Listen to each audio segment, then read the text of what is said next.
to put pressure on the McLaren. McLaren goes wide! This is going to be the opening that McCann needs. McCann taking the lead of the race.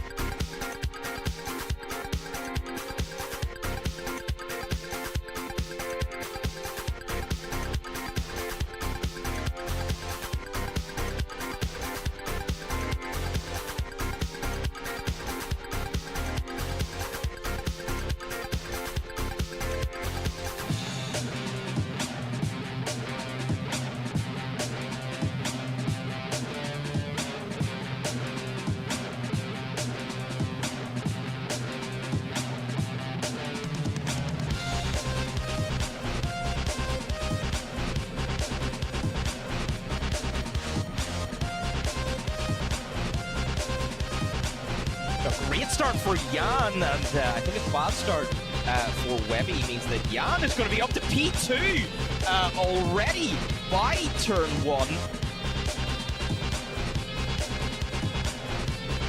There's two very fast McLarens who are slipstreaming all the way up the straight. Webby closing the door, but he's got two McLarens on the inside. Are the teammates going to get through this next corner okay? Catching rapidly up to the back of the Ferrari, pull it to the inside. He's gonna have the overlap. Oh, a little dab the brakes there for Riviera. Didn't want to turn in and make contact with the McLaren.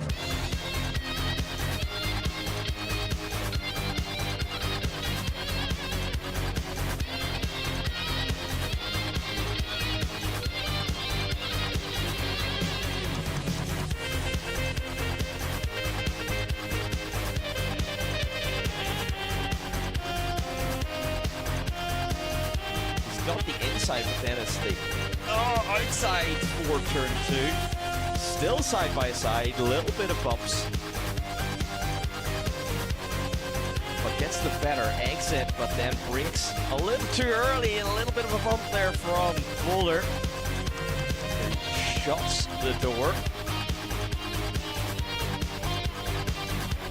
Oh, he sends it again. Wow! Wow.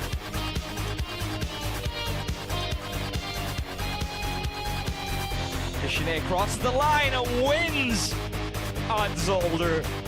That is 7 of 8 races.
to put pressure on the McLaren. McLaren goes wide!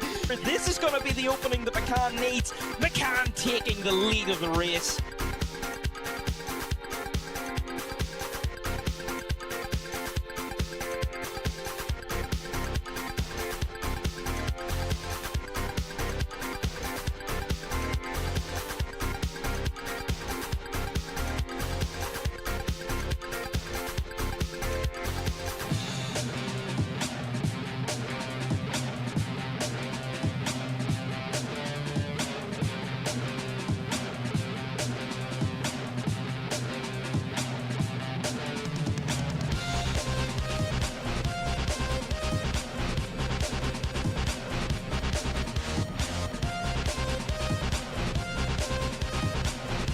Great start for Jan, and I think a fast start for Webby means that Jan is going to be up to P2 already by turn 1. There's two very fast McLarens who are slipstreaming all the way up the straight. Webby closing the door, but he's got two McLarens on the inside. Are the teammates going to get through this next corner okay? They catching rapidly up to the back of the Ferrari, pull it to the inside. He's gonna have the overlap. Oh, a little dab the brakes there for Riviera. Didn't want to turn in and make contact with the McLaren.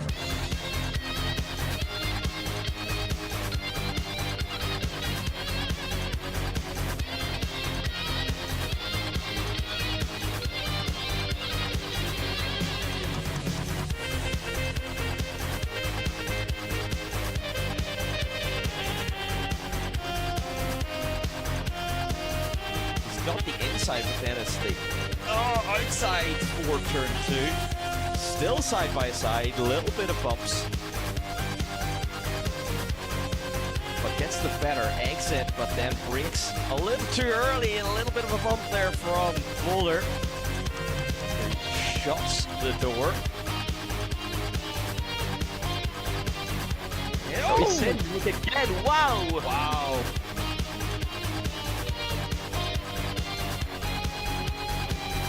Michelet crosses the line and wins on Zolder. That is 7 of 8 races.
trying to put pressure on the McLaren. McLaren goes wide.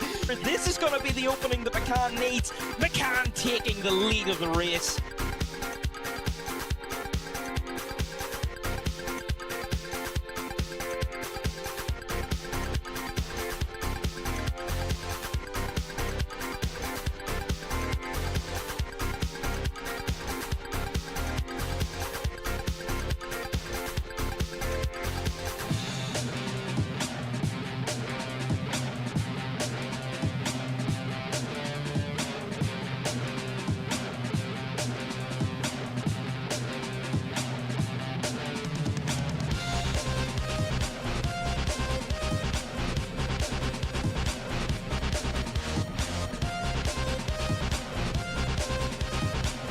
A great start for Jan, and I think a bad start for Webby means that Jan is going to be up to P2 already by turn 1.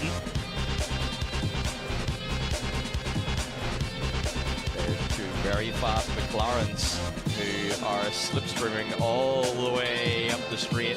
Webby closing the door, but he's got two McLarens on the inside. Are the teammates going to get through this next corner okay? They catching rapidly up to the back of the Ferrari, pull it to the inside. He's gonna have the overlap. Oh, a little dab the brakes there for Riviera. Didn't want to turn in and make contact with the McLaren.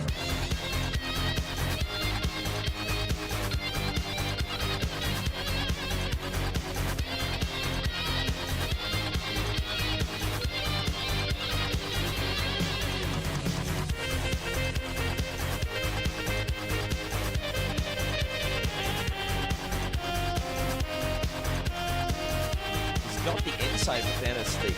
Oh, outside for turn 2. Still side by side, a little bit of bumps. But gets the better exit, but then brakes a little too early. A little bit of a bump there from Boulder. Shuts the door. Oh, he sent it again. Wow. Wow.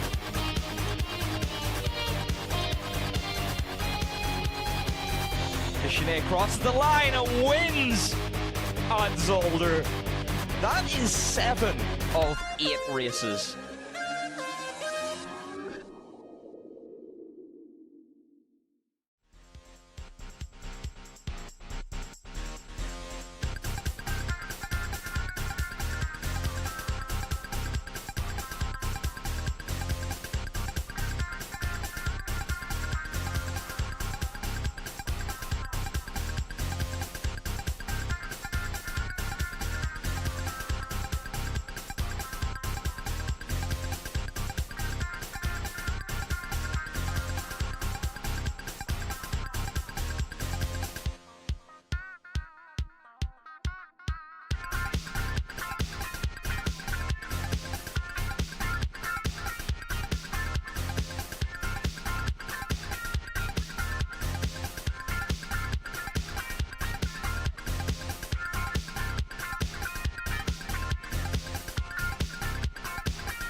And it's going to be green light racing here at Monza.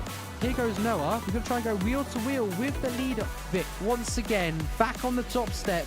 We did say take it easy. Oh my goodness. Sinead's going to go for it here into 14, 15.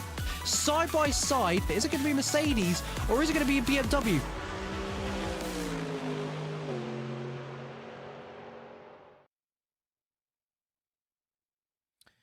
Hello everyone and welcome to Phoenix Sim Sport. We are here for the first round of season 13. What an absolutely brilliant start to the season here at the Nürburgring. I hope you're all as excited as I am. I know this is going to be an absolutely excellent round. We have got a lot of racing action coming up for you here today. First of all, though, let's take a look at our sponsor, Asetek Sim Sport. If you are in the market for some sim racing gear, there is no better place to visit than Asetek Sim Sports. They have allowed us a 5% discount for you, our wonderful viewers. Use code PhoenixSimSport at the checkout if you would like to make use of that discount. And I can personally highly recommend their gear. I use the Forte pedals myself, and they have been absolutely brilliant whenever I have used them. So, with that all over with, let's get ready to go over to the bit that you want to see, which is the racing action, I am sure. Hello. Thank you very much for joining us. We are in the midst of qualifying right now, as you can see, and we are on board with Jan Ivanov. And once again in the commentary box, I have got my good friend Anirban. Thank you very much for joining us. It starts here. It all begins here. Yes, I'm indeed. excited. What a way to start it off. Nürburgring in the night. This is going to be quite a challenge for the drivers here today. I'm sure it will be because, the Nürburgring track it's not as fast and flowy as some of the circuits where, you can get into a rhythm. It's more of a technical track. There is Sector 2, which is a bit on instinct, but I think the drivers will need to get dialed in. I think they would have through free practice. I think now quali is the time, when they have to just go for it. So that's going to be exciting. Exactly, that is exactly it, and we are looking forward to how it goes here today. We are, as I say, just on board with Jan. Let's go to the interior of the car. Look at that Huracan from the inside. Beautiful, beautiful Lamborghini. Jan using number 85 this season. And coming up towards, I think that's the Schumacher S's there.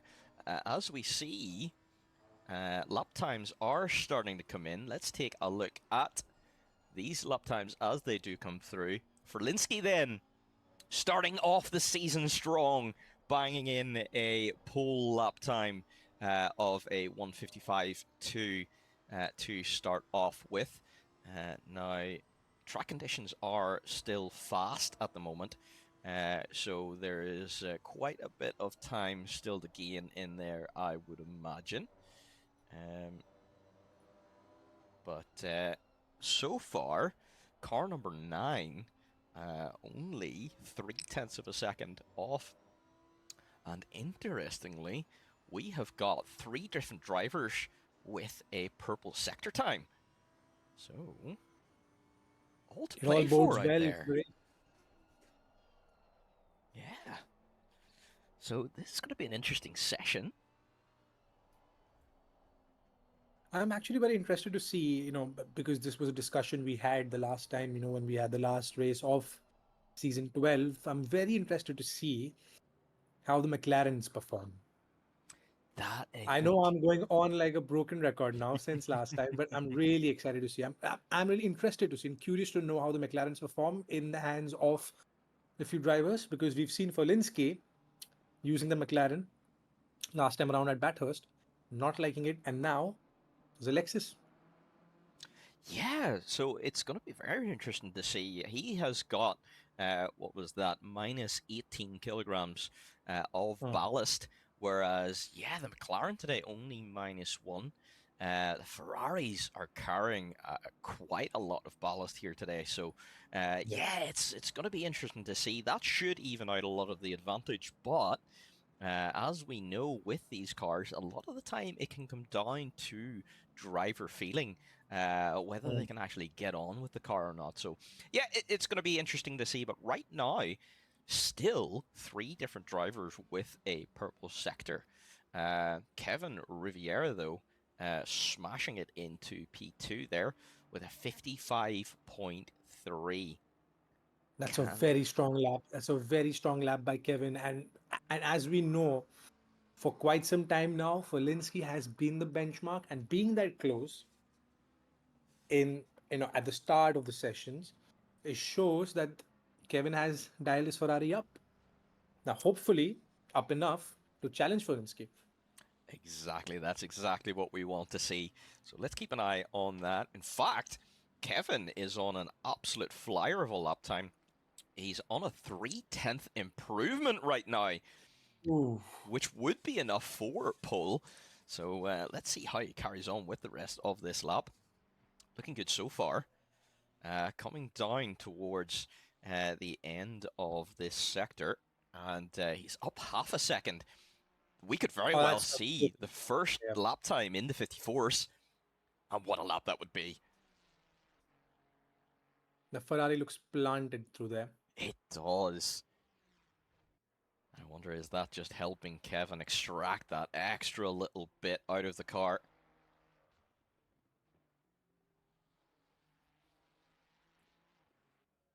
Round the final corner, it is going to be quite a massive improvement. It is pole. It is a 55.092 for the Ferrari man.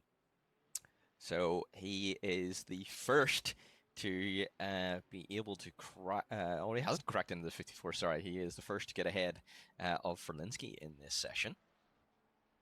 And now Kevin with 2 purple sectors.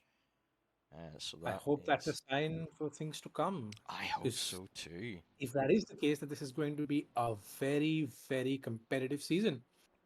But that's what we want, right? At the end of the day, that is what we want. Exactly what we want to see. That is exactly what we want to see. Yeah, and Dark Penguin just mentioning there. Yeah, exactly. It is still only a fast track at the minute as well, so there's still a lot of time out there for the drivers to be able to gain. Now, it's only 19 degrees. It is a little bit cold out there as well, which is going to be a little bit tricky. It's really tricky, Maverick, but I feel as the session progresses, because the track temperatures are a bit... Oh, there's someone off. Yeah. Thankfully, they were well off the racing line, so it didn't interrupt Kevin at all, which is good to see. Yep. Yeah. So as I was saying, because the track temperature and the ambient temperature is a bit lower, I think it would mean that as the session progresses, we'll get quicker and quicker lap times, because the tires won't be overworked enough. They won't get as overheated as you would expect. Maybe during daytime running. Exactly. So that is something that we need to keep in mind as well. For sure, it might allow the drivers to push that a little bit harder, which always generates very, very good racing. So I think we're in for a treat today. I'm sure we're in for a treat today. Interestingly, out of nowhere, car number 5, Carlos Schulze, improving by 1.1 of a second, almost 1.2. This is enough to get into the 54s. Kevin Riviera, now the first driver into the 54s, but Schulze could very well go pole here. This is a very good lap time. And we know Schulze has a bit of magic in him, if you remember. Last time around. He's got that touch. So if he can wrap this lap up, but there is a slower car in front of him, that might just cause a little distraction. It's unfortunately an invalid lap time. That was going to be a pole lap, but unfortunately, he caught a car in the chicane there, and that's put him off. So I think it's good news for the race, because that means he's got good pace in that Lamborghini, but unfortunately, that lap was disturbed, so we will not be able to see what time he ultimately was going to get. For Linsky then, improving by 0.6 of a second. Everyone going quicker.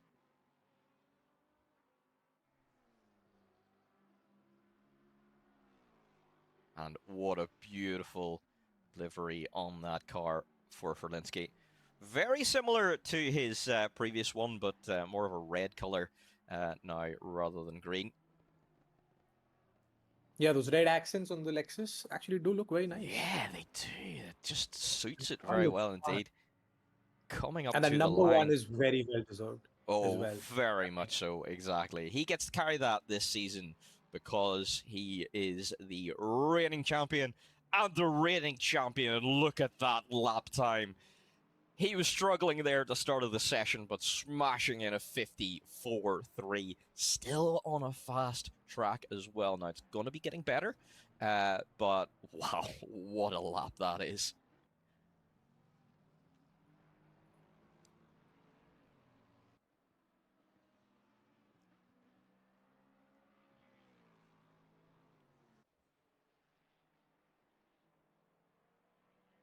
Let's take a look and see if we can see any other big improvers. T. Koenig at the moment doing a good job, improving by 9/10 of a second.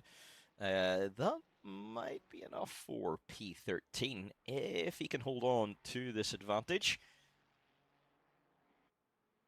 And Koenig switching from the BMW to the Ferrari. I think Yeah, that's the well Ferrari spotted. is a car that that was a bit hairy there. Yeah, very much so.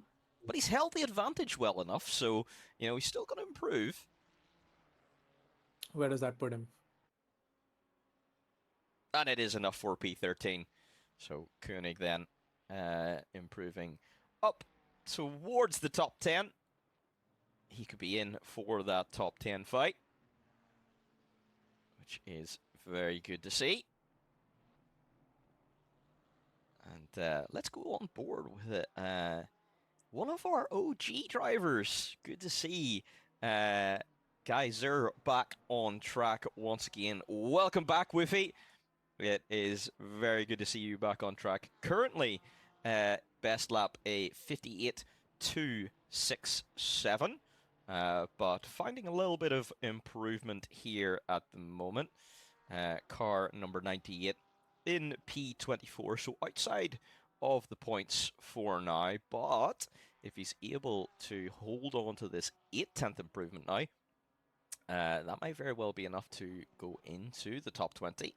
It would probably be enough for P18. And here we go into the last corner. Oh, actually, yes. I've heard rumors about the Penguin guy returning this season. Any comment on that, Mav? I will comment on that. I would very like to see that Penguin guy return. So, Dark Pengu, if you can find out any information from that Penguin guy, I don't know how regularly you speak to him.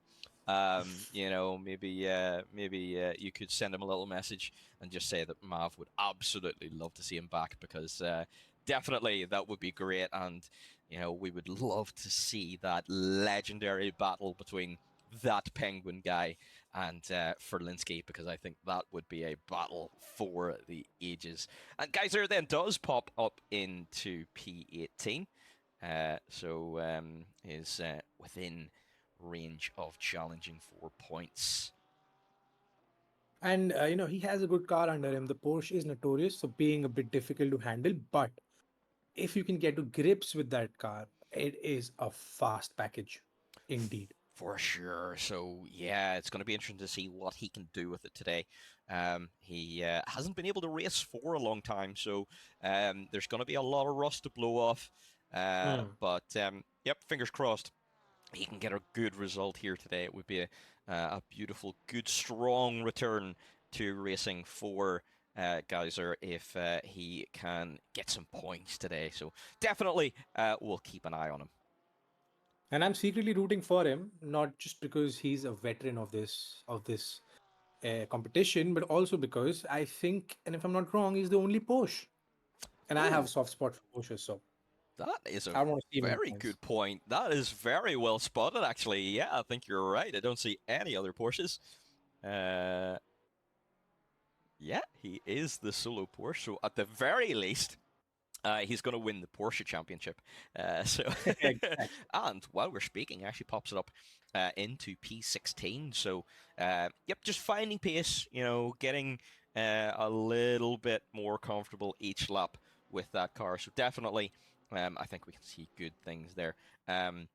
Let's take a look at car number 71, Jay Way, who has just made a huge leap forward, down from around about P11, 12, up to P5.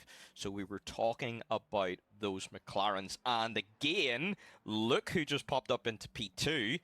Crenshaw Blinn, Mr. Tchus in car number 9, pops it up into, it was P2, but then it's been knocked back down again by Carlos Schulze. So those McLarens looking pretty strong here today, but still that half a second off. So there's still a bit of time in there to gain.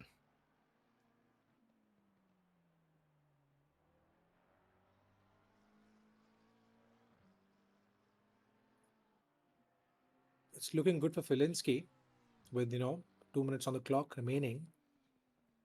Yeah, and just no one Can the seems Lamborghini, close can the enough. Lamborghini challenge? That- Can it bridge that gap? But it also, like, the other question is, how much does Filinski still have left in the tank? Because each lap there is a massive improvement. I don't know where he finds that lap time from, but it's amazing driving. It is. And it's beautiful to watch, isn't it? But something else is beautiful to watch. Sorry, as I'm just looking at the timing screen, Crenshaw Blinn, car number 9, is on a 3/10 improvement here. It's not quite enough just yet for pole, but it's enough to just say, hey, I'm here and I'm ready to challenge. So let's see how much time he can gain across the line. He's losing a little bit down the main straight. It's all going to be about how much he flies through the chicane. You have to commit so hard to that chicane. That's a beautiful line there. Beautiful line there from the chicane. Very well done. Oh, he got a little bit of oversteer on the exit, and that has meant that he's lost all of the advantage he did carry. So it's good news for the race because, again, he's got the pace there. But just he's going to have to settle for, at best, P3 here today. That was his final chance to be able to set a lap time. So, that is the problem. That is the problem I see when you start pushing all through a lap. Even though that the track temps are a bit lower, it will not overwork the tire as much. But the problem is, by the time you come to that final, right-hander, which is such a long right-hander, if you think about it, it asks so much of your air tires. And I think that is something that we saw there. It was, in the words of the great Martin Brundle, ambition ahead of addition. Exactly. I completely agree. I think that's all it was. He was just really keen to lock in that advantage, got on the throttle just that little bit too early. And yep, there's only so much you can ask of the tire. And Martin Brundle knows exactly all about that. But we are watching magic unfolding right in front of our eyes because Carlos Schulze is improving by 0.5 of a second. That's a good lap. Let's hope he can keep it. It's very good. It's enough for pole as well. We saw Carlos have the pace earlier in the session to be able to set this kind of lap time, but he was blocked by a slower driver. So, is he going to be able to lock it in here? He lost it last time at the chicane, coming down towards it. So committed over the curbs, but the Lamborghini able to take it. He's lost a little bit of the advantage, so he might not be able to take pole anymore, but he's going to be very close to it. Yeah, it's not going to be enough for pole, but he's only 0.2 away.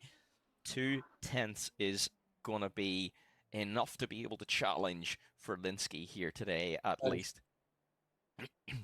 And there's something we've been seeing here, if you've noticed, Mav, because all these drivers, I think they've been pushing too hard at the start of the lap, because by the time you come to the final sector, we've seen almost every driver losing a big chunk of their lifetime. And I think that just again comes down to how well you're treating the tires. And that shows, again, on a tangent, that sim racing, in fact, is a craft that you need to hone. It's not just jumping onto your rig, or just flicking the switch on a game. It's something that requires a lot of dedication, a lot of talent, a lot of time, and these drivers have shown that. But I think there's something that they need to do even in the race, I feel, to master the final sector, because when you look at the overtaking opportunities as well, how close can you run behind the car as you come out of that final right hander? That is something that is going to dictate a lot of what happens during the race, I feel. Definitely, I agree with that. Yeah, it's a management game at the end of the day. And by game, I just mean that's it's a it's all about managing. Yeah, definitely. So we're just gonna have to keep a close eye on that final sector to see who's going to be the one that manages it best. But anyway, that is for a couple of minutes' time. For now, Ferlinski does take pole then with a 54.185. What a beautiful lap time. Carlos was threatening to be able to get into the 53s, but just not quite able to put the lap time in at the end there. But that is good news for the race. Then we have Mr. Chus, car number 9 in P3. Possible podium there today. Kevin Riviera down in P4. He'll probably be a touch disappointed with that, but how much pace is still in that Ferrari? It's a good race car, that Ferrari, so let's see how far he can move forward. Yes, congratulations, Mr. Titchus. Beautiful, beautiful P3. Then we've got Webby and Jay Way are following up behind. Next row then will be Voller and Amar. Then Tishmacher and Ivanov. Duchin, Samuel, Adams and Crossland. F. Lau and Flynn, Koenig and Russo, and the final row for the points paying positions will be Geyser and F. Ruiz. And then we have got 12 drivers after that as well. So points are going to be difficult, to score down towards that bottom end of the field. Consistency could very well be what gets you points here today. It's not going to be easy. Woofy says on stream there, I was second up on my last lap and then lost it. Oh, unlucky. And that would have been enough for P11. Of course, Woofy, I know your guys there. Don't you worry, I know who you are. We've already been speaking about you a couple of times there. And you, as we say, you're already winning the Porsche Championship because you're the only Porsche. So let's see how well you do with that car out there today. But for now, it's Alexis on pole. I think it's become a theme, right? It doesn't matter which car Folinsky has. Somehow, He's always just on pole. Yeah, he's just so well adapted to all cars, all surfaces. It doesn't matter what machine he uses. Ferlinski is just able to find that grip. So yeah, it's going to be difficult to knock him off the top spot here today. But Schulze, I think, is going to have a really good go at it. And yeah, we'll see how it goes. I don't think it's going to be easy. But definitely I think Schulze could very well be in with a good shot of the win today. Yeah, I think it's all about, I think first things first, I think they need to be very, very careful and they need to be tidy on the first lap. The first few corners can get a bit messy. It gets a bit narrow. The camber's up and down. So that's something they need to, navigate first. And then I think once they, slip into a rhythm, I think just trying to keep up with the pace. And I feel the key today would to not be pushing too hard, because we've seen that sometimes compromises your entire lap time at the end of the day. For sure. Definitely something to watch out for.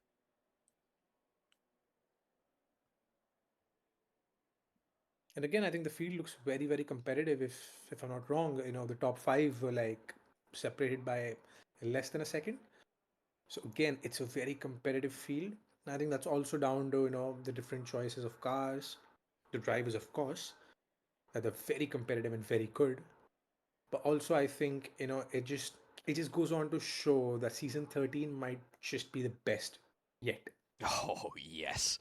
I think we are in for an absolute treat. Most definitely.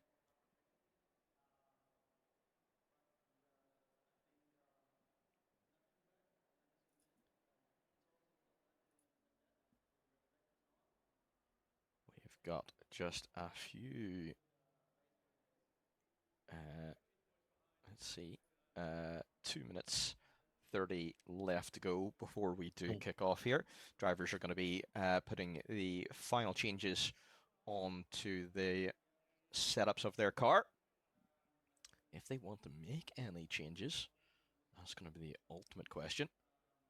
Exactly, because last time as well, we saw certain drivers during the last round of season 12 made a few changes, and their car just wasn't the same as they had it during quali. So this is going to be interesting as well. Which drivers still want to have have that perfectionist within them, that they want it to be dialed in perfectly, and then it's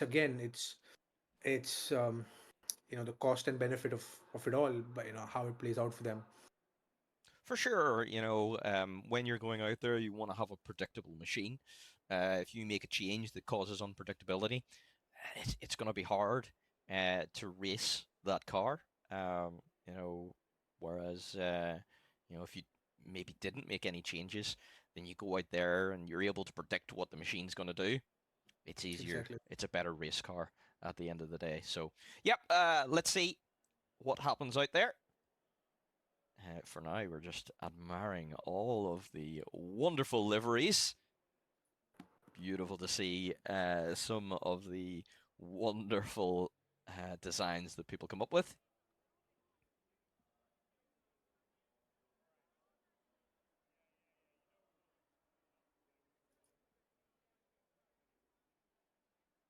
I mean, I'm a fan of Valenci's Lexus. I mean, that livery looks absolutely dashing. That just absolutely hits the spot, doesn't it? Although car number 9, that is just absolutely on point. Oh yeah, yeah, that too. Beautiful. That's a close second for me. Most definitely, most definitely.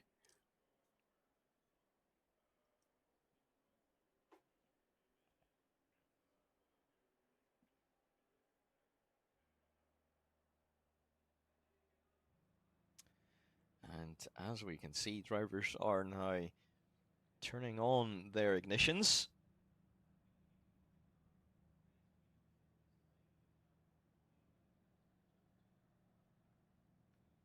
And yep, a couple of them giving us a flash for the stream. Hello! Hope you have a good race out there today, guys.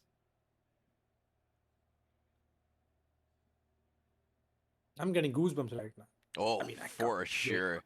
The excitement is palpable. Here we go. We are now underway and rolling. Linsky does lead us away for the formation lap. Important to get everything up to temperature.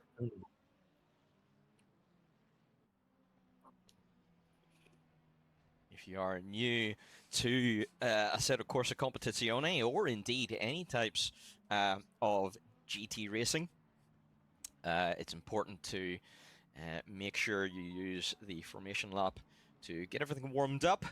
You want to make sure your tires are up to the correct pressure by the time the race starts. And as you can see, you do that by putting energy through the tires, either by warming your brakes or, as we can see car number 9 doing, a little bit of weaving.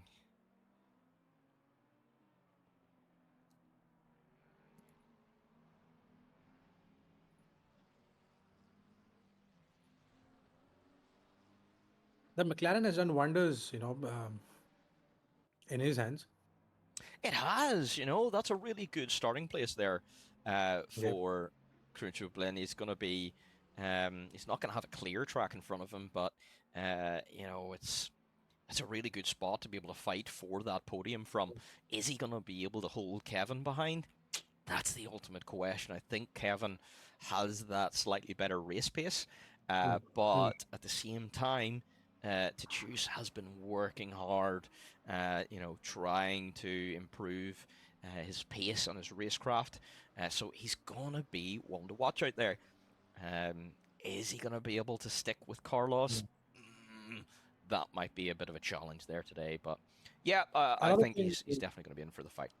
Yeah, and another thing in these conditions, it's better to not be the first driver out of the blocks, because then again, if you're behind the car, you can always gauge and set your braking points in terms of how the car is behaving in front of you. I think sometimes that helps you out as well.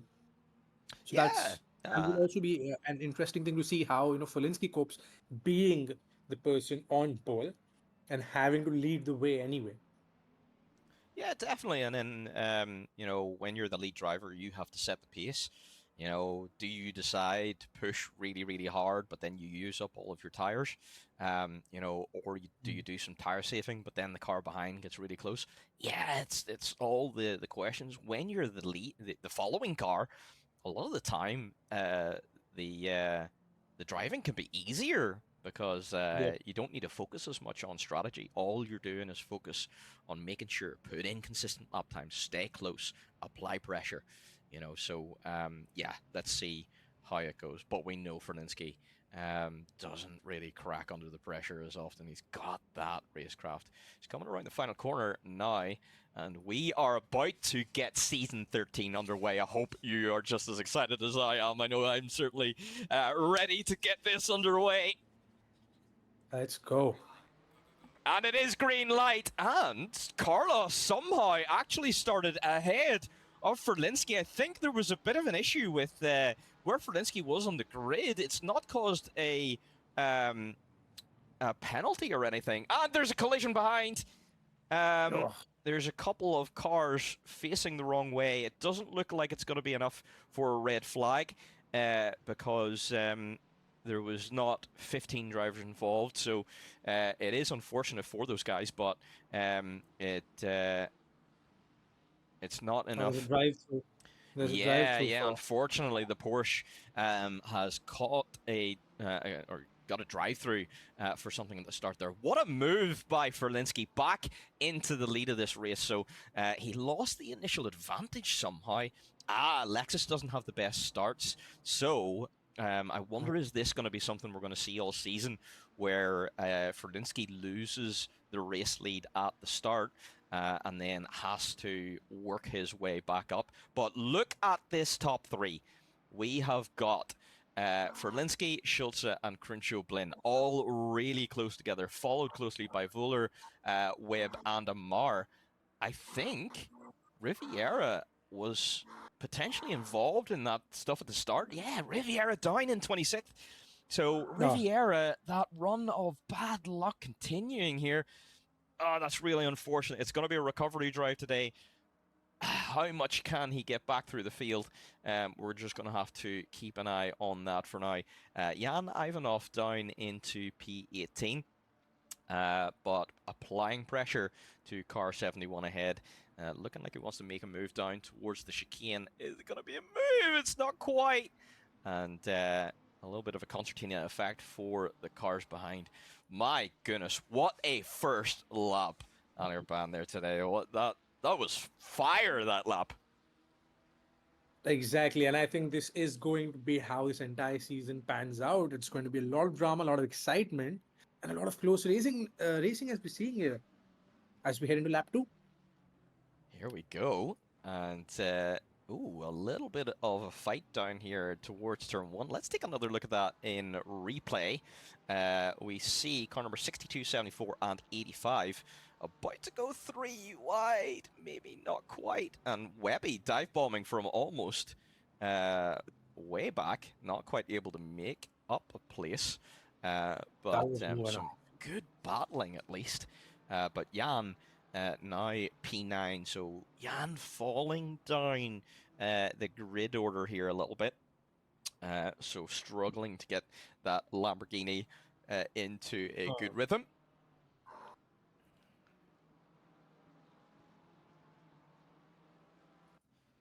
Let's take a look down towards the back of the field here. P24, Miller Novak is applying pressure here to Crossland.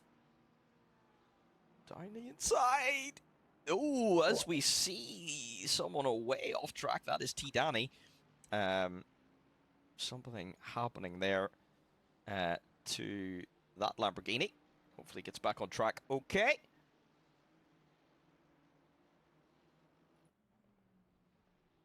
Crossland on the back of Koenig. Hunting the Ferraris. There are 3 Ferraris in front of him. Yeah, so this is And going to be a they're all really battling for interesting battle as we around come the outside he goes. down. Wow, that was what a just a- move that is. And he's potentially going to get, ooh, the Ferrari as well.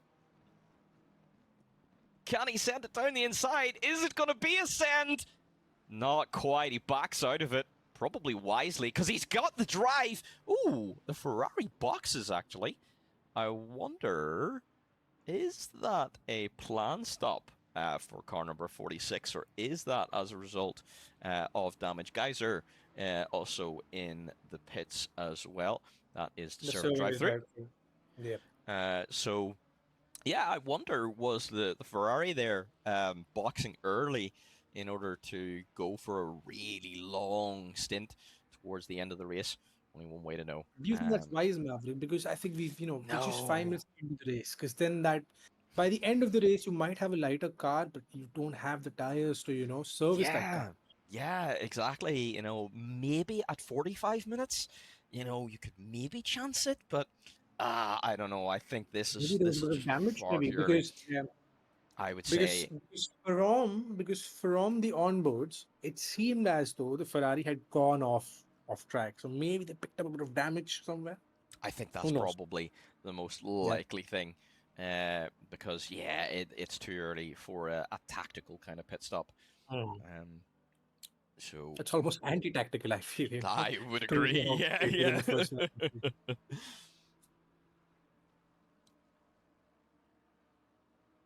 Yellow flag. Let's see if we can see where that yellow flag is for car number 17. They look like they are continuing, so no major issue down there. That is Miller Novak down into P28 at the moment. But look at this fight for P2. Ferlinski with a lead of 2.3 seconds at the moment. Let's just bring that up. So for now, Ferlinski with a commanding lead. But Schulze with 2 cars behind him, 1 second behind, and then 1 second behind. So he's not really able to just relax just yet. And then I think Webby is pretty close. Dušan is right on Carlos's tail, and I think that is what has allowed Ferlinski to just have the legs on them and just pull away, because they've been busy battling and they've been busy defending. This could bode well for Ferlinski again. It could do. Samuel having a bit of an issue for some reason. Let's just pop onto a replay. This is in the first sector. Something happening in that car. Not really sure what happened. Car number 69 is just pulled over at the side of the track. Hopefully they're able to fix whatever issues are in that car, and they're able to get back on track. But for now, car number 69 falling down the order, and that is going to give free positions to everyone that was behind him. That seemed a very weird incident, because it didn't seem as though he lost the car as such. Yeah, I wonder, was it a controls issue or something? Maybe something like that. But yeah, a very, very strange issue. It just seemed to park the car. So yeah, we'll keep an eye and see if we can get some more information there. But as of for now. It's impossible to tell what happened to that car. But Jan applying pressure to F. Lau, car number 62. The BMW is under pressure here. Jan could be looking for a space Defending down really into well. turn 1. Oh, he's defended that well. Jan Very well. not really got any space to go. So for now, number 62 holding on to that position. In fact, Tishmacher might very well be able to apply pressure to Jan now. Yeah, just out of turn 1, because Lau defended that so well, and because Jan had to go for the inside line, it compromised his exit, and that pushed him back towards Tishmacher. That was some brilliant racing there by Lau then.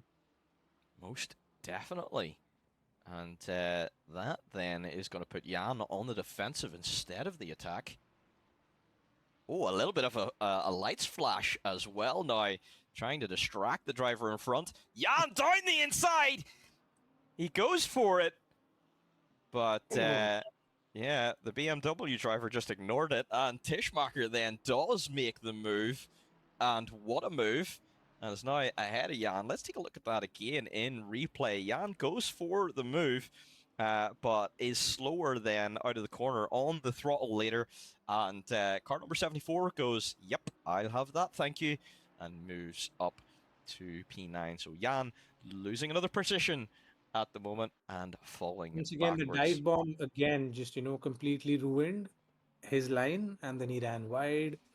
It was bound to happen. I think now is the time again. Like I feel like I always say this, and it might sound like an anti-racing driver kind of thing to say, but sometimes you just have to pick your battles. You can't always just go into it.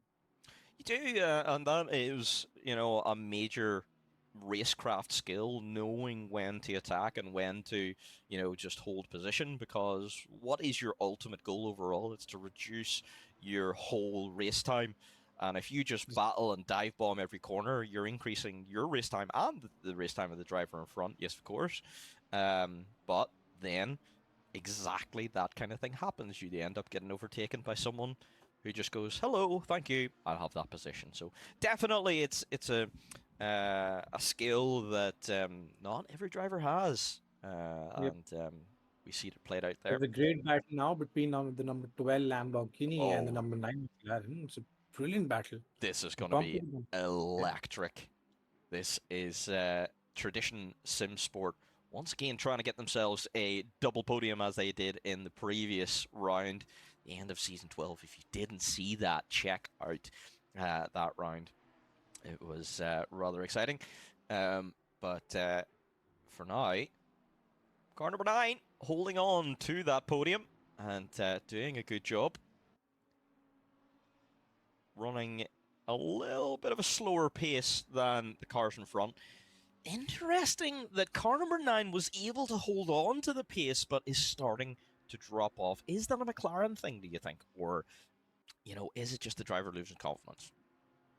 If you ask me, I think it's a McLaren thing, where I think, from inside the cockpit, you realize that, okay, there's only so much that I can push this car. Okay, over a single lap, maybe you don't realize that, but when you're in a race, you tend to understand the limitations of the machinery that you're in. I think now it's just about, keeping it consistent, but also not, trying to defend that podium position. Or maybe, as if the track conditions change and how the car dynamics change with the fuel coming down, and maybe once they pit for new tires, maybe there'll be a push.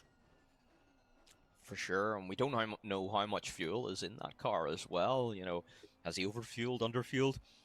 There is only one way we're going to find out, and that is when he does actually decide to box. So one thing that Polinsky said last time in that McLaren, the high fuel balance of that car, it's tricky, has not been the best. Yeah, it's tricky. It's not the easiest car to drive when you're on high fuel. It's something that's it's almost like a qualifying car.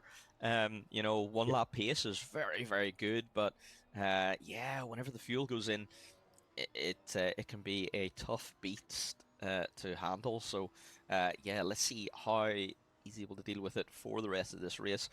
down into the 56s now, so considerably slower than the cars ahead. I wonder, can he pick that pace up? Interestingly, that does mean that Webby then could start to catch, because Webby is doing 155.762, so around about a second quicker than the drivers in front. So, and he's only 2.8 seconds away now, so maybe a lap or two, and it becomes a three-way battle. He could be there. He could be there. So, yep, let's see how that goes. And Jan now right back on the tail of Tishmacher and Lau in front. So Lau did a good job to get up into P8. Oh, he runs wide. He runs wide. Away. Oh, he has! Oh, and that's going to open the door for Tishmacher, certainly. Jan, maybe. It's going to be a drag. Jan as well. Yeah, so let's just take a look at that once again. Yeah, just out of the chicane, making a little mistake, and that is enough then to lose 2 positions. So, yeah, unfortunate for Lau. All of that good work undone by one single mistake. I was just going to say that. I mean, there was some amazing driving 2 laps before, and then, you know, one small mistake and you lose everything. That's all it takes. That's all it takes. Next up is Amar and Jay Way going side by side, and there is contact between the 2 McLarens. And they're still side by side. And now there's going to be a drag down to the hairpin. Still side by side. But Jay Way now out in front. Amar in P7 for the moment. Wow, that was an interesting little battle. But, you know, something else that you know, we can notice here is the longer you stay behind a car, even with the GT3 cars, there's a lot of, disturbance from the aero wake that comes off these cars. And this track is a track where, you know, if you lose, look at him, look, yeah, slipping out sideways. Yep. Yeah, exactly. You know, that's the problem of, you know, running really close with the car. So it is essential in a way. I understand that you need to, you know, make that move happen.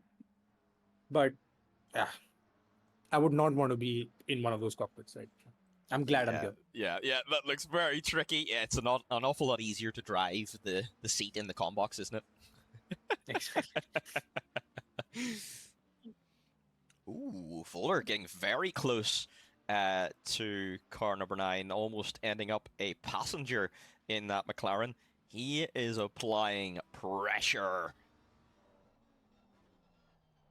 Is that going to be enough to rattle car number 9? It looks like it is, because he's left the door open. But for now, door firmly shut, and a little bit of a flash of the lights to show his displeasure. Mr. Voller potentially thinking, that should have been my position, mate. You gotta let me through, but for now, car number 9 saying, no thank you. Or more accurately, I should say, no. Because he is Mr. French. No, don't touch my baguette. Don't worry, he'll be happy that I said that. And now as we come into, you know, the low 40s, do you think it's time for a few cars that feel that they're quicker but are being held up to now maybe try, you know? Yeah, this might be the time. Oh no! Voller and car number 9 making contact. Let's take a look at that from Helicam from above. Sorry, that just happened as we were talking there, coming down. Oh, that's a tough one to call. I don't know who is at fault there, but yeah, car number 9 having the rear of his car just tagged, and he loses position to Webby behind as well. That is true. So that is going to be very frustrating, but it's not crazy. That car will not be damaged. It's unfortunate. He's lost a good amount of time, but he can still come back from that and still get a pretty solid result. So, yep, at least it's not damaged. But yeah, you were saying there. Yeah, those tires could very well be flat spotted. That was a very high speed to be sliding sideways, so this might be the perfect time actually to segue into race strategy. So with 42 minutes left to go, it might be a good idea if you're on flat spotted tires or you're stuck behind someone. Now might be the time to box. Do the undercut. The undercut usually is very difficult to pull off in Assetto Corsa Competizione. Usually these types of cars prefer an overcut. That's where you box later than your opponent. But if you're stuck behind someone and you think they're faster, now might be the time to do it. So let's keep an eye on if anyone does jump into the pit box. For now, I think another 5 minutes. I feel and then we'll see people For jumping sure. into the pit, because it's also about getting out into clear air. Because like I said, and like we saw, just like following these cars, the driver that is chasing the car ahead, it sometimes can get very tricky, especially at a track like this, where there's no runoff as such. If you're in the grass, then you're most probably spinning out. For sure. And this circuit is so punishing for drivers. Yep. Where you have the likes of Paul Ricard, which has tarmac runoff for days.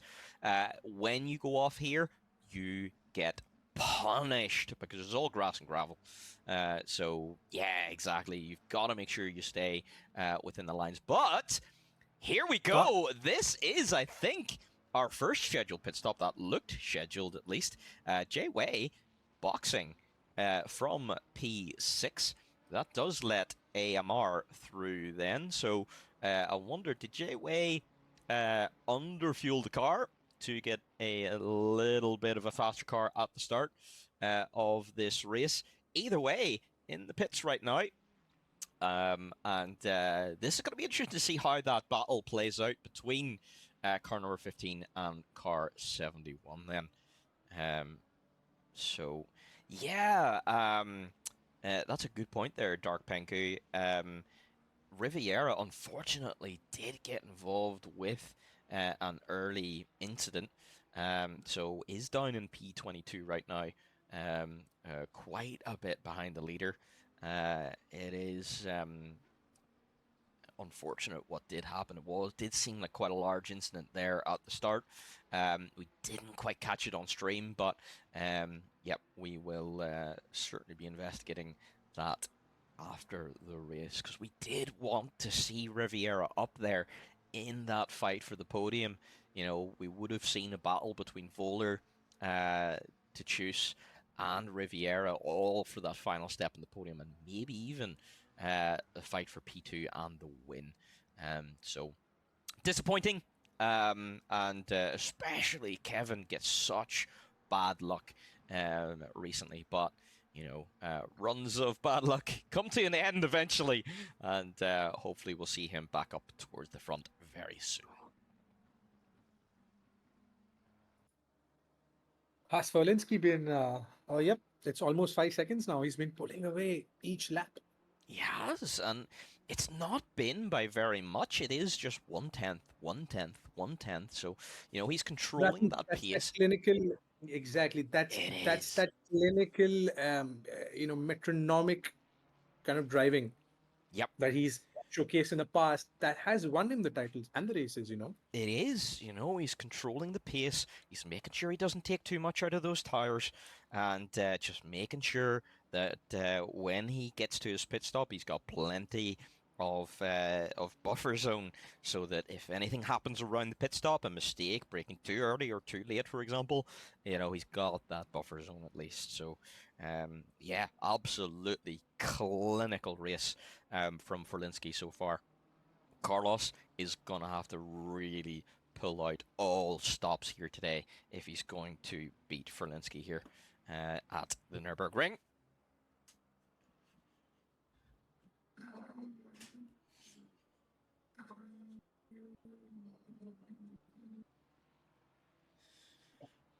And now there's quite a gap Yep. Go on. Sorry. Yeah, sorry, just about to say, Mr. Flynn doing a good job. Up to P10 at the moment. F. Lau is the car in front. He's about to start applying pressure. A lovely new livery and new car for Mr. Flynn. So he's up there. Oh, excuse me. He's up there in the top 10 at the moment. That is probably due to a couple of pit stops. Let's take a look at who has served so far. So interesting, K. Riviera then has already served his pit stop. So he's maybe one of those ones that, you know, boxed early due to damage and probably as well to get out of traffic. You know, if you box early during a recovery drive, it's probably the best way to get through. But yeah, Kevin Riviera then is the lead driver that has served his pit stop in P21. Jay Way. In an amazing battle with the Aston Martin and the Lexus right now. So let's take a look at that. There we go. Yep. Oh, a nice new livery for Mr. Riviera. That is a very good one indeed. A beautiful red livery on that. But the color of your car is not going to help with getting through the field. That Lexus is making life very difficult. It is, and that is Mr. Spinner in car number 7. That is Ferlinski's teammate. So. Oh, there's a dive bomb. Is there a dive bomb now? Ah, no. Not quite. Oh, but it's contact from the Aston. It looks like, thankfully, at least, it didn't look like there was going to be. It's not a major upset for the Lexus in front, but it's not great either. Yeah, he's just braked too late and made contact with car number 7 ahead. Car number 7 then boxing, probably carrying a little bit of damage. Ooh, and makes contact with the pit wall. But car number 7 at least didn't get spun out or anything. So, oof, that was not. Rivera trying to make the move stick now on the Aston Martin. I think the Aston Martin started losing his tires, you know, because he's running wide, slipping, sliding. Oh, he is, yeah. As you say that, he drifts through. Yep. What was that, turn 4, I think? Yeah, it's almost demonstrating to you. Yeah, for sure. I think if there was ever an indication that you needed to quit, I think that was it. I think now is the time, for sure. So, yeah, that Aston does seem to be struggling a little bit. Yep. Let's see if he boxes this lap. But Tishmacher is the next one to come in, sitting there in the pits. Let's see whereabouts he is going to come out. But with 34 minutes left to go in the session so far, Ferlinski 6.3 seconds ahead of Carlos Schulze, and Carlos 7.7 ahead of his teammate, and then Webby 7 seconds behind that. So quite a few gaps in there at the moment. And let's just take a look at those that have served their pit stops already. So Kevin is the lead driver that has served his pit stop, as we said earlier. Jay Way is then next in P22, but quite a few drivers ahead still to stop. Adams, Spinner, Crossland, Koenig, Danny, and Darkness all having served their pit stops as well. So they can freely race to the end of this session. Yep. Do you think, Mav, there's any benefit at all in leaving a pit stop as late as possible? Or do you think because it's a 1 hour session, you know, it's like right on maybe 30 minutes, and that's it, there's no benefit of inventing a strategy when there is none to be invented? Yeah, I think, you know, if it isn't broke, don't fix it. You know, generally the strategy seems to be race for 35 minutes, box, and then do 25 minutes. So slightly over the halfway point. And that seems to be what generally is the best kind of strategy, because just like if you box too early, if you box too late, you've been running on really old tires for nearly an hour. Yeah, your car will be really, really light at the end because you'll only fill a little bit of fuel. But you've been running on really old tires. These tires can go for a long time, but the other people are going to be racing around on lovely fresh rubber while you're running around on old rubber. So yeah, I think unless there's a special circumstance, that means that it would be better to do a major overcut. Like, for example, there's the chance of weather coming towards the end of the race, and maybe you could put on the wet tires. Barring those kind of special tactical situations, yeah, it's better just to keep it simple and box around the halfway point. A series of pit stops happening now from P12 Here down. we go. We're going to see a lot of activity in the pits now. Let's just bring up the map and see what that looks like. So, yeah, quite a few taking their pit stops now.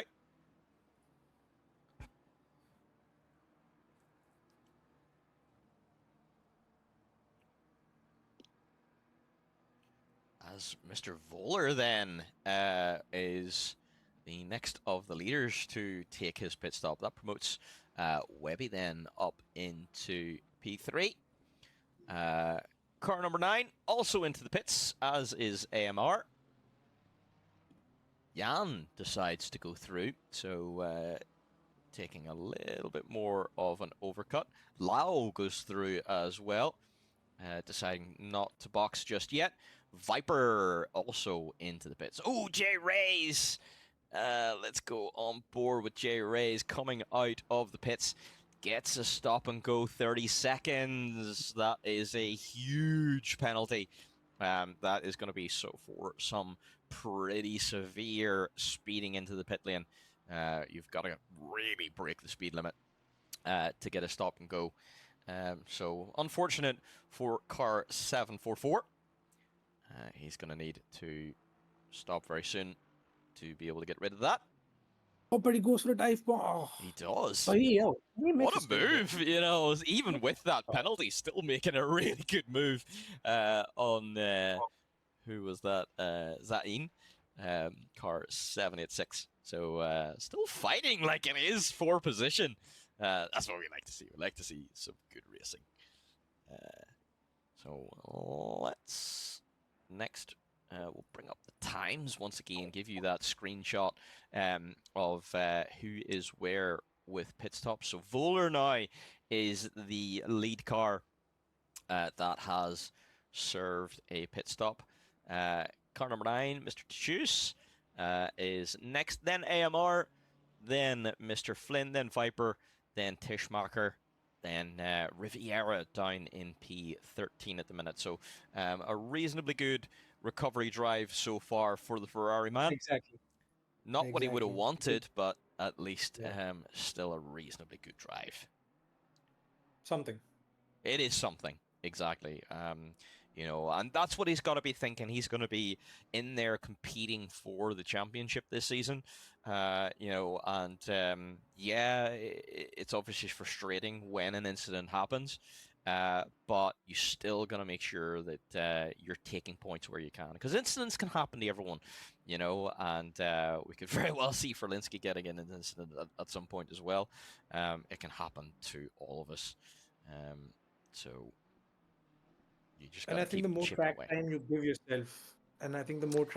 yourself, I think, you'll also, in terms of the entire season, you'll also, get into a rhythm, and he'll learn from this incident that's happened to him. He'll know now, next time, to be a bit more wary about, cars around him, so to speak, on such narrow tracks. So, I mean, at the end of the day, you can put a positive spin on it. For I sure. don't know how positive he would be right now. It's not going to feel very positive in that cockpit, but yeah, for sure. Exactly. You got to take the rough with the smooth when it comes to these kind of things. So, Yep. We wish good luck to Kevin. Hopefully, it goes a little bit better in the next races. But for now, he is tailing Joe Viper. This is going to be the battle for P11 for the moment.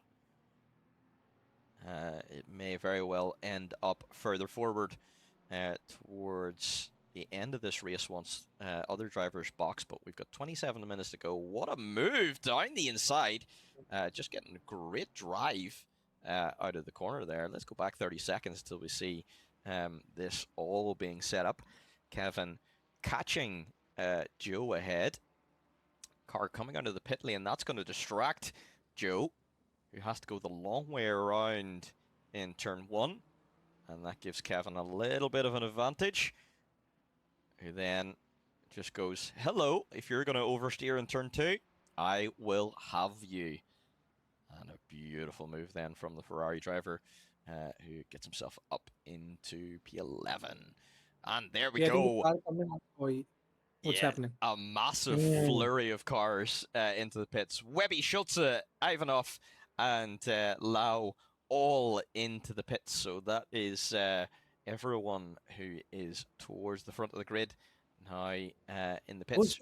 Was that Folinsky going off? Ooh. No. Who's that? Oh, let's just go back a little just to check. Ferdinsky exiting the pits. So Ferdinsky has just served his pit stop as well. Okay, so it wasn't. Yeah.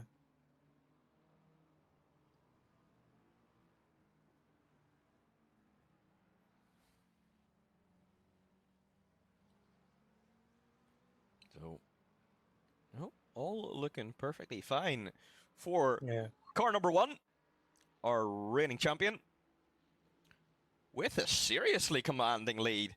So, wait, how has that happened? Out of nowhere, 26-second lead for our championship leader.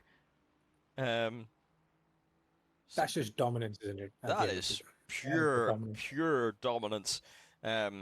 I wonder if something major happened. Carlos, during the pit stop phase, where he's lost a lot of time, because that seems like that gap got absolutely huge. It seemed to be at 6 seconds for a long time. Did actually happen. Did something happen? Because I saw a car just spinning out. I don't know which one, because it looked like Folinsky's Lexus to me.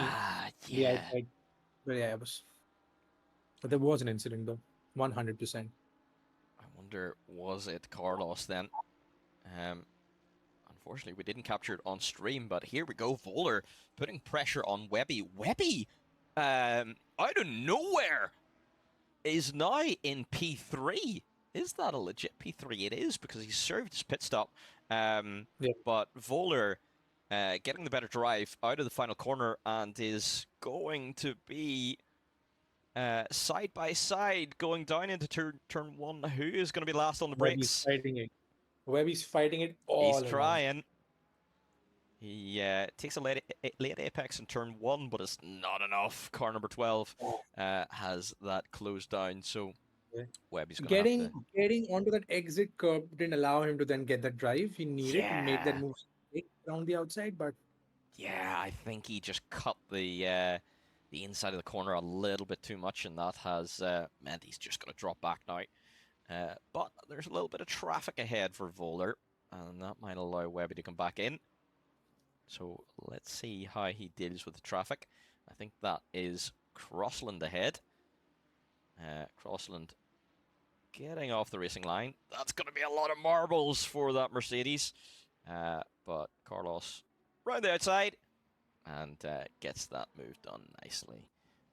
Riviera getting past Jan. Let's take a look at that.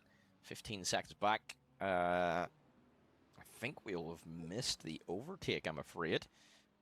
But Riviera now up to P10. Once again, not ideal, but it's still good, solid points for the Ferrari man.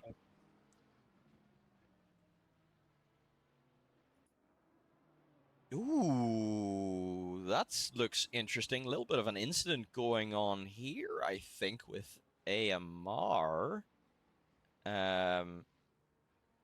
Overtake in the background. AMR getting past a blue flag. Down into the hairpin. What happened? Ooh, Amar just getting really late on the brakes. And, spins off. And then, while returning to track, unfortunately, the car gets upset.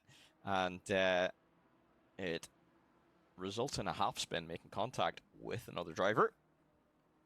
I don't think there was much he could do there, but really unfortunate. Jan fighting Let's drop him back. down P7 now. Yeah. So unfortunate for AMR, but he's still within 2 seconds of Tishmacher, so he might still be able to catch up. Ooh, yellow flag for a car ahead there of the battle between Ivanov and Kevin. Ivanov has kept the gap there. He's not letting this one go, so Kevin not able to drive away as much as he would like. So Jan might very well be able to challenge the Ferrari man back again.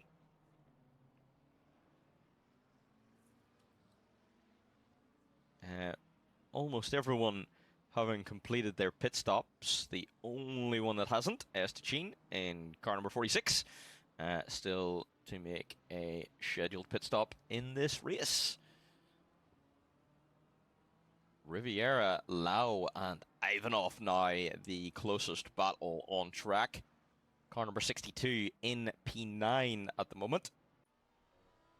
And Ivanov and Riviera hunting him down.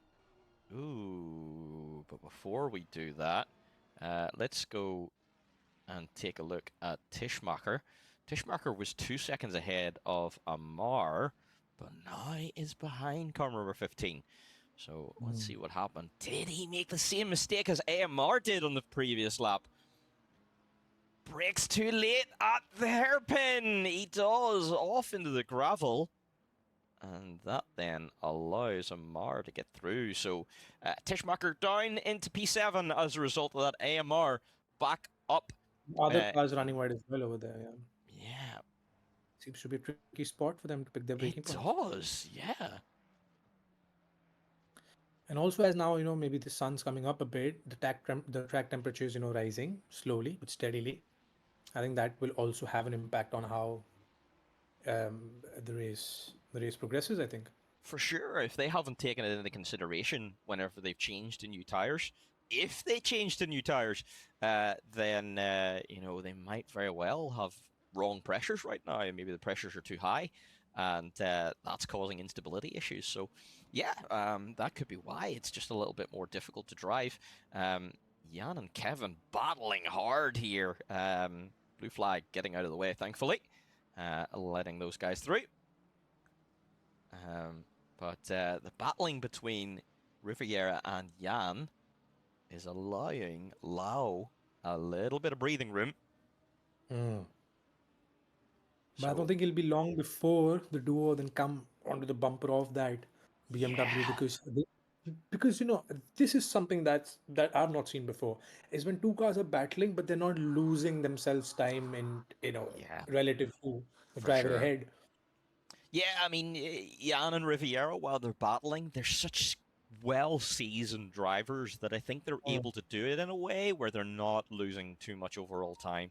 Really what they're doing is applying pressure, letting the other driver know, hey, I'm here, but without making stupid, crazy dive bombs and losing them both times. So, no, Jan has a really, really good racecraft, and so does Kevin as well in that regard. So, yep, as you said, right now, they're now on the bumper of that BMW, but now the battle changes. You want to get past two drivers in front of you whenever you're Jan in this position. You can't just sit behind, but at the same time, you can't just dive bomb out of nowhere. So what do? It's a tricky situation for the drivers to be in here. Tishmacher and Amar drag race down to turn 1. Who's going to be the last of the late breakers? Amar gets it on this lap and defends from Tishmacher. So Tishmacher going to have to settle for P7 at the moment. But he's coming hot on the tails of Amar. He is, so he's not letting up on the pressure. He wants that P6, and he's got the faster lap times, but, you know, he just cannot find a way through just yet. Does yellow flag? Ah, no, it's cleared up. Oh, thankfully, yeah, looks like it is for car number 30. Hopefully they're able to get back on track. It looks like, yeah, they're back up and running again, which is good to see. And this is what it looks like from the bonnet of that Ferrari. You've got a BMW in front of you, and you've got a Lamborghini behind. Rivera is giving it everything he has. He to is. just to just stay there. And this section is going to be difficult, but he makes it. Oh, Jan's got a good run. Jan's got a good run. He's going to go down the inside, and he makes the move. Wow! What a move there from Jan. So, Jan does find his way through. Let's take a look at that again. That's some brilliant Dives down racing the there. inside. Beautiful, beautiful stuff. Not ideal for Kevin. He wants to try and damage limitation as much as possible, but for us, beautiful, beautiful racing. And it's also that both the drivers give each other the space and the respect they deserve, and I think that is something really, really good to see. For sure, for sure. And I think that, again, is their great racecraft coming through. You know, those two guys, they know how to go racing, you know, and that's why they always get, you know, good, solid results, because they know when to take chances and when to just say, okay, you've got me this time, and I'll fight back later. But this fight is going to be interesting here. Crunchu Blint diving down the inside of Webby. Gets it done. But Webby could have the switchback here. But car number 9 shuts that off. So the McLaren back into P4. He could be a little bit disappointed with that today. Attacking and defensive driving at the same time that I've ever seen. Yeah, absolutely incredible to see. No, but you know, it's about he goes wide, he goes wide. Yeah, Webby was trying to fight back there, but that Ferrari just didn't seem as planted as the McLaren through there. So, yep, unfortunately, he has lost out. But yeah, what driving. Jan on the back of Lau now. So he's pulled away from Kevin a bit, I guess, now. Yeah, this is interesting. Kevin now 1 second behind these guys, and struggling to keep up. Do you think it's to do with the tires now? Now the temperatures are getting up. Yeah, I mean, Kevin's tires have got to be absolutely ancient at this point. Remember, he boxed really early, whereas these guys in front of him, they didn't box too long ago. So, yeah, it's got to be a real struggle to hold on now for Kevin. He's a good driver, but, you know, if you've got terrible tires, there's only so much you can do. So, yeah, it's going to be tricky to be keeping that Ferrari on track right now. But I think after the start he had, I think the minimum he is aiming for is a P10 finish now. I think that would be a bit, yeah. Yep. So I think he's going to be on it completely. But again, there's this thin, fine balance between, you know, going for that and not ruining your race and what you have already. Yeah, for sure. You know, and what it could have been there today, you know, we haven't confirmed, but if Schulze did have an incident, you know, that could have been a P2 there today. Yeah. You know, and yeah, it's always a what if. Yeah, I'm trying to go for the move around the outside, but not quite able to make it stick. But he's got a good drive out of the corner. Gets earlier on the throttle, but just not able to open a space. down the side of that BMW. The BMW just placing their car right where it needs to be to prevent that Lambo from coming steaming through. So, great stuff we're seeing here. Yeah, I think this battle for P9, P10, and P11 has been the best that we've seen in this race This because is great to see. because there's that intensity that makes you feel like it's for like the final podium places or for the race win. For sure. It's great to see. Look how close Jan is getting to that bumper. Gets a great drive out of the final corner. That Lambo just always does really get a good run out of the corner. But the BMW, the acceleration on that machine is just incredible. So it's funny how the different attributes of the car are matching up here. Oh, Jan wide. Kevin nearly diving down the inside like he did to Viper early in the race. Down the inside, he does go. And then parks it on the apex.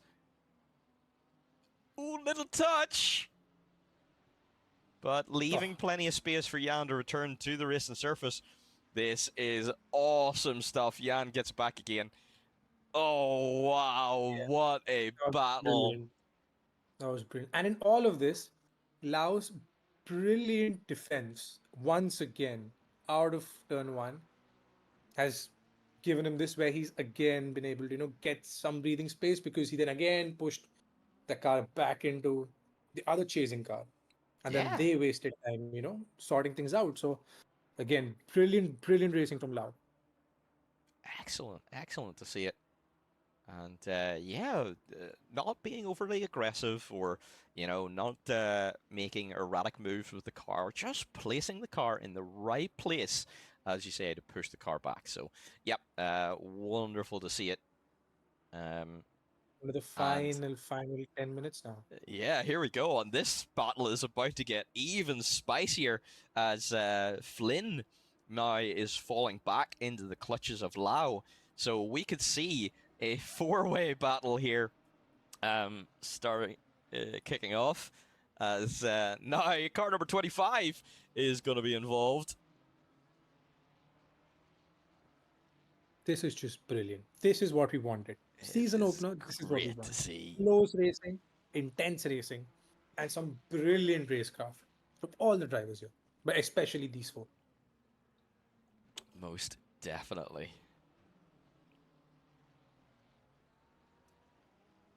While these guys are all bunching up, let's take a look at the timing sheets. So Ferlinski still out there at the minute with a 19-second lead, but interestingly, Carlos has actually been faster over the last couple of laps now. Is that because, Ferlinski is basically in cruise mode right now? Maybe. But at the same time, it just goes to show how much pace car number 5 has. It's just unfortunate that whatever happened, he lost so much time during that pit stop phase that he just hasn't been able to challenge, unfortunately. So the best that can happen today for the Tradition Simsport team is going to be a P2, P3. Yep, the win just slipped through their fingers here today. Yep, but when you look at it from the context of the season ahead, I think that's a brilliant result for them anyway. For sure. Because, and as a team, they're going to be taking the lead in the championship. So it's good to get that early advantage. Their rivals, who are going to be 757 once again.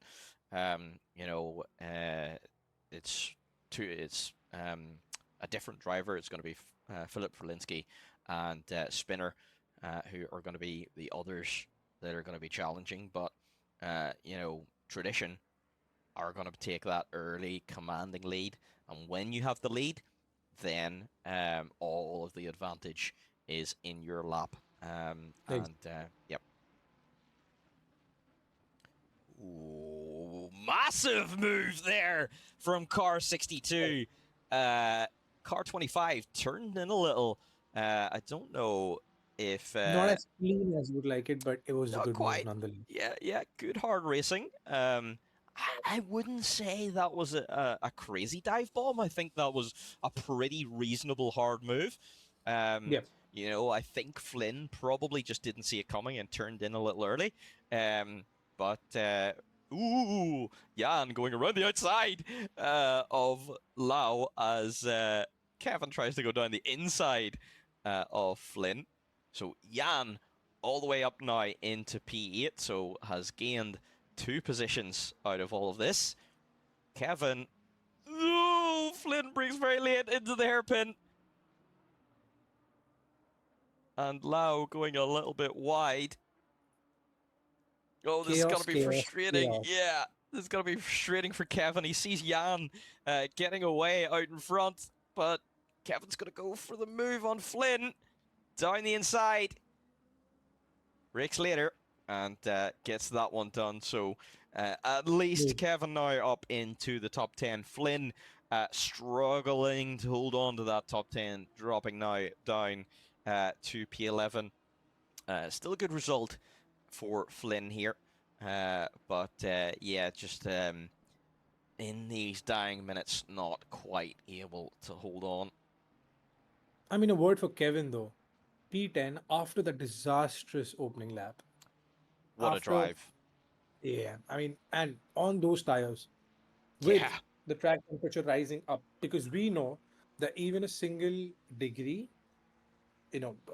up or down in terms of tire temperatures can have drastic effects. Naturally. But he's just managed to hold on to them, nurse them, and still get that lap time out so he can be in those battles. And he's had to push, you know, he's not even been able to relax. He's still racing hard here. So, yeah, what a drive from Kevin here today. And he's, a little bit of a touch with car 62 ahead. But thankfully, nothing major comes of it. But yeah, just what a drive there from Kevin. And he's going to deserve every single point he gets here today. He's looking for the space. Side by side now. Oh. But the BMW just brakes late enough. Once again, But he's right on car the bumper. 62 just able to place that BMW where he needs to. And the track's not wide enough to go side by side through this section of track, so Kevin just has to back off.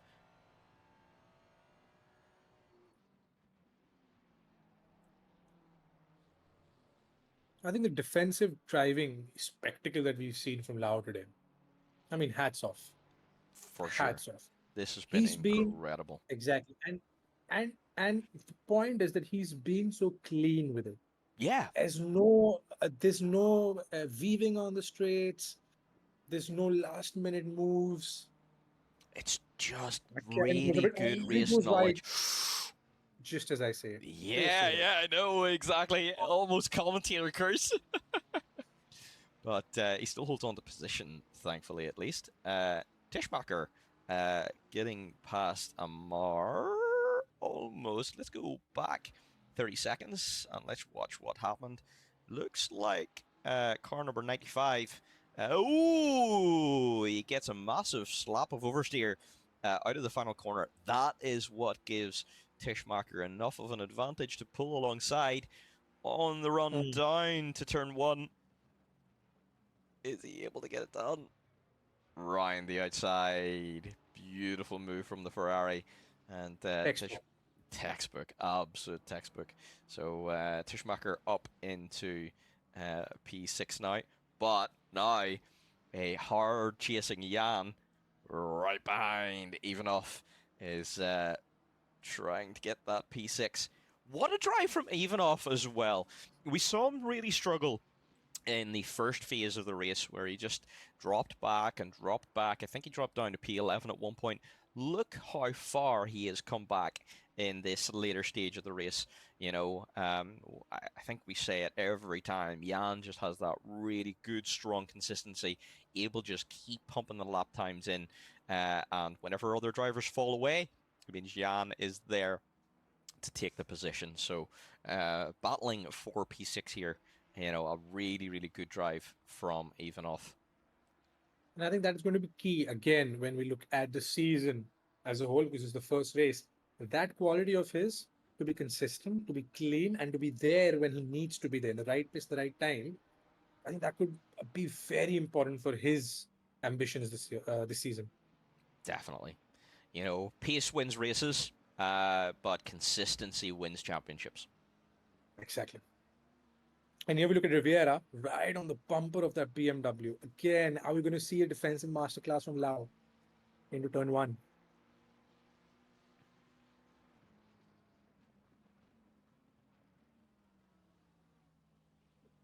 Yes, I think is the answer to that. Absolutely beautifully Nice placing move that. on the outside. But he Yeah, backs out of it. That was I could see Kevin was trying to set up the switchback there, but he just couldn't because the apex was blocked by the BMW, just perfectly placing that car where it needs to be.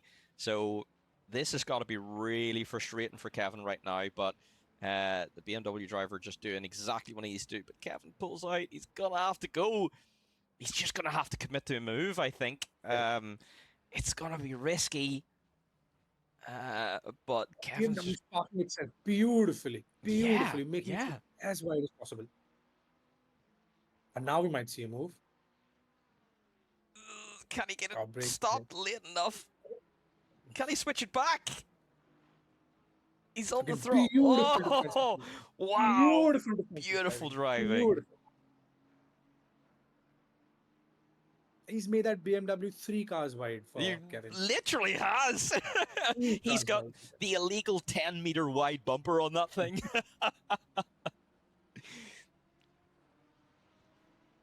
Doing a great job. See, Kevin's getting a bit frustrated. He's, he's like Yeah. pushing the track limits now. But he has to keep calm. He's now in P10. That's what should have been the aim. But I understand that racing drivers instinct to get that extra position, and that's so late into the race.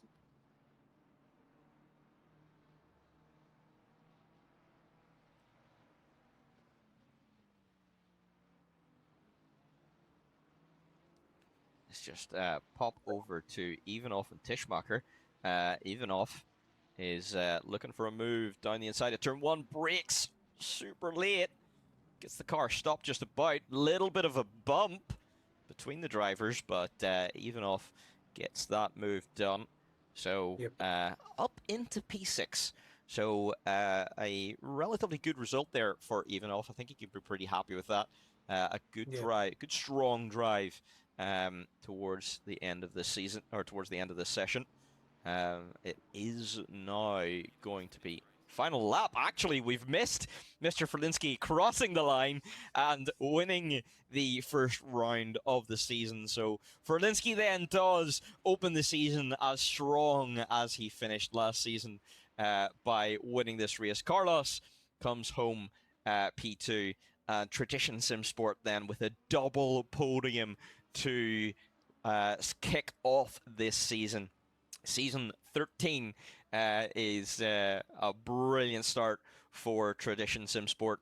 Don't you just absolutely love to see it, as we see Tachus then coming across the line. P4 arguably could be a little disappointed there today with that result. You know, I think a podium was potentially on the cards there for car number 9.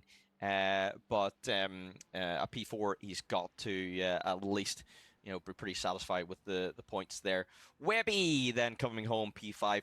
A good drive from Webby there. I don't think he set a foot wrong, and he just ended up then being able to take good, solid points. As we see, let's go on board with Way, who's oh, look, Rivera picked 2 positions up. There we go. There was an incident ahead of him. Yeah. That's P8 for Kevin, I think, from that one. I have 10 on the board here, so that might have been blue flags. But we could very well check that afterwards. Oh, wow, look at all of the cars here parked at turn 1. Absolutely beautiful. Everyone posing for a screenshot there. Absolutely wonderful stuff. So, there we go. Let's go back to there. All right. Let me just take a clip there. All right. What a race that was. That was a very spicy kick-off to the season. Yeah, Kevin, I'm sure your tires were absolutely screaming for help there. Once again, hard luck for the start of the race, but, you know, a really good recovery there. What a defensive drive there from F. Lau. That, Anirban, that's going to be one of my highlights for today. You know, 100%. I mean, beautiful. Kevin, hats off to you, man. Hats Wow. off to you. You know, What a drive. yeah, What a yeah, drive. exactly. To have recovered all the way there. Tradition Sim Sport have got to be happy. There, yeah, Kevin. What could have been Riviera? Yeah, yeah. You know, the bad luck's got to end at some point, mate. You know, I'm sure you'll get a run of good luck at some point. I'll just commentator curse everyone ahead of you. Woofy, interesting. Car number 98 getting a puncture on that last lap. Unlucky, that could have been a couple of extra positions there as well. But that's the way the cookie crumbles. But P19 for Geyser on his return, so still good, solid points. And yeah, we see a couple of new faces in the top 10 there today. Tishbacher, welcome to Phoenix. Glad to see you here. F. Lau, glad to see you here as well with P9. And then D. Russo, a good result as well. So, with that, absolutely really enjoyed that. And I am really looking forward now to round 2, because that is I going to cannot be wait. so exciting. And with rumors of the Penguin returning as well, let me tell you, the Penguin, you'll enjoy whenever he returns, because he's a very good driver as well, and we're going to see some awesome battles. But we are going to be visiting Circuit of the Americas for the next round. Good old Coda, and it is going to be sunrise heavy rain. Coda, at the best of times, is a tough track to race on. Rain is just going to be really, really deadly. So it's going to be really good fun. And, you know, it is going to be, that's going to throw a spanner in the works as well. Who knows who's going to win that race? That's a good chance for good, consistent drivers as well. So, I've been Maverick. This has been Anirban. Thank you so much, guys. And I can't wait for round 2 now. Me too, me too. We have brought you round 1 of the season here today. Please make sure you join us for round 2. Remember as well, if you're in the market for some sim racing gear, grab it over at Asetek Sim Sport. We have a 5% discount just for you. And with that, we will leave it there, and we will see you next time. Bye.